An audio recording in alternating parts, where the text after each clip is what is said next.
There's a guy right now that Florida State might be in some big favor here of landing, and that's Omar Graham Jr. out of Fort Lauderdale down in that Miami region. But there's he plans on making his commitment on Sunday, Nate.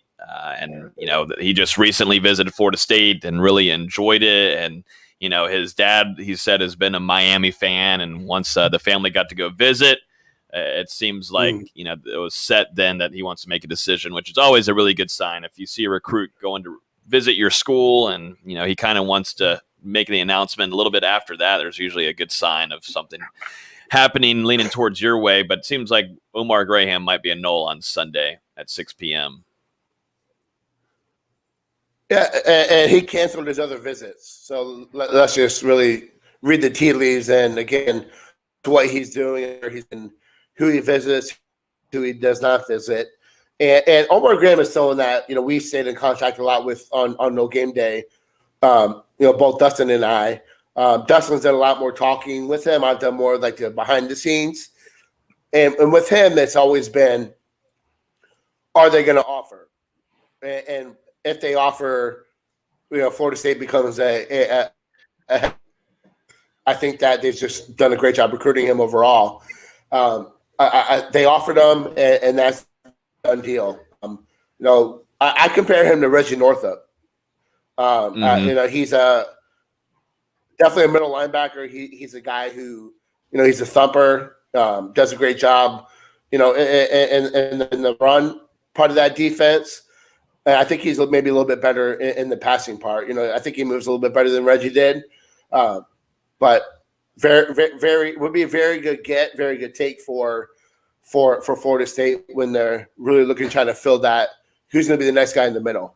There were more defense kind of sub pack type. He's gonna. I think they saw him work out and they saw his fluidity, and I think that was the biggest concern. Is he a one-dimensional linebacker, or is he able to, play in space and cover if you're going to go to a 4-2-5? So I think he showed them what they needed to see in person, and I think it's probably 125% chance that he commits to Florida State. I like the comparison to Reggie Northup because he does have that kind of build. 6'1", 205, going to get a little bit bigger too once he arrives, and going to trim off a little bit of fat too. But he does have that kind of comparison. Most importantly, he's from Broward County. Yep. And we look greatness that comes from Broward County. Yep. I mean, Jason Parker is one of them. Yeah.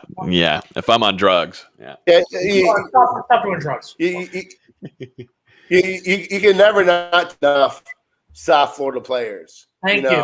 Tell Logan this. There's that long-term debate. Not to get sidetracked real quick, but back in the No Digest days when I was working with McKinley, him and I had a debate on who plays the best football. Him being Myron's brother and being from the Northeast, and I'm like, you put a team together of recruits, doesn't matter what star ranking, of 4 or 5 star guys up from that area.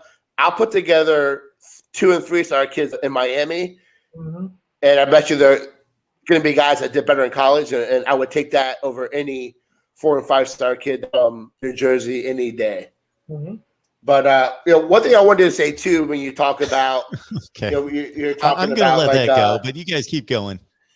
Go ahead. We can debate some other day. Yeah, we'll get into that some other time. I understand the Florida pride is strong. It's strong. The best 3-county talent for high school football in the country is Miami-Dade, Broward, and Palm Beach County. The rest of the country is good. Ohio is very good. I'm not debating that it's the best recruiting state in the country. It's arguable, though, with Texas. But I'm not saying that it's not one of the top 2. But I don't know how you can say that a 2 or 3 star is equivalent to a 4 or 5 star. That would mean that if we were taking 4 and 5 stars from Georgia, Ohio, Pennsylvania, wherever, that they couldn't play. No. They can play. The difference is the fact that I'll break it down for you. Hold on. I'll break it down for you. This is why. Usually a 2 and 3 star kid from Miami is not a lack of talent. It's a lack of the ability to go get exposure. because they come from a low-income area that they don't have a way to get to camps. They don't have a way to get noticed. So they go under the radar, and these recruiting sites just throw a label, throw a star ranking on it, and move on. And so you look at these kids that can't get to these the recognition in college, and they just dominate. That mentality. This is to get out of this area, to get out of Opelika, to get out of the crap, and they have that dog mentality. It's what makes them better. That dog mentality separates any kid from, Ohio, Michigan. That's just how I feel. Okay, and there's so many talented teams. It's such a large area, and then you have so much talent that just plays from the time they're 6 to the time they're 18. That's all they do. So it's just growing up in Florida, all I did was play football as a kid, and it makes you a better player. And a lot of politics goes into these rankings, and I feel that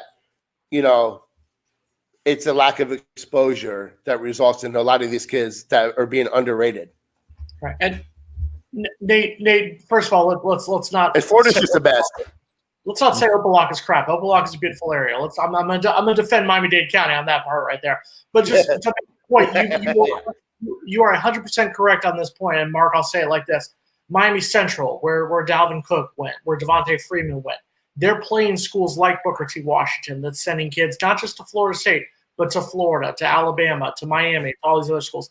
The level of competition down here, you are seeing competition that's essentially college level games on a weekly basis. IMG, kind of not in the same area, but IMG. But it's still in the same area. Yeah. It's over on the southwest side of the state. But yes, down here you have St. Thomas Aquinas played Cardinal Gibbons last season. They play Heritage nearly on a yearly basis. All three of those schools won state championships this year.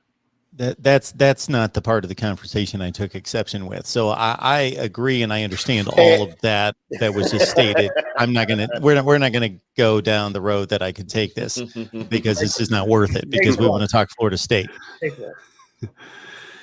Yeah. The perfect example is that Miami Northwestern team, Corey Harris and all them. Who was the best out of that whole group? Levante David. A guy no one ever heard of, goes to Nebraska, and goes to the NFL and just dominates.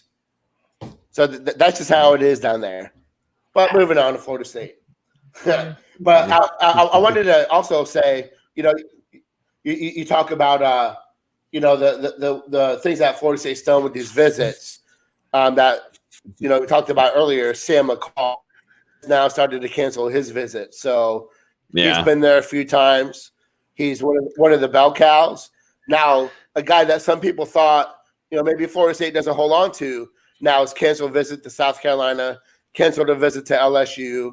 Yeah, he went to UCF. It's still home school. But I'm not worried about that. But you see that kind of stuff too. A guy that is now more locked in than a lot of fans of rival teams maybe thought was going to happen.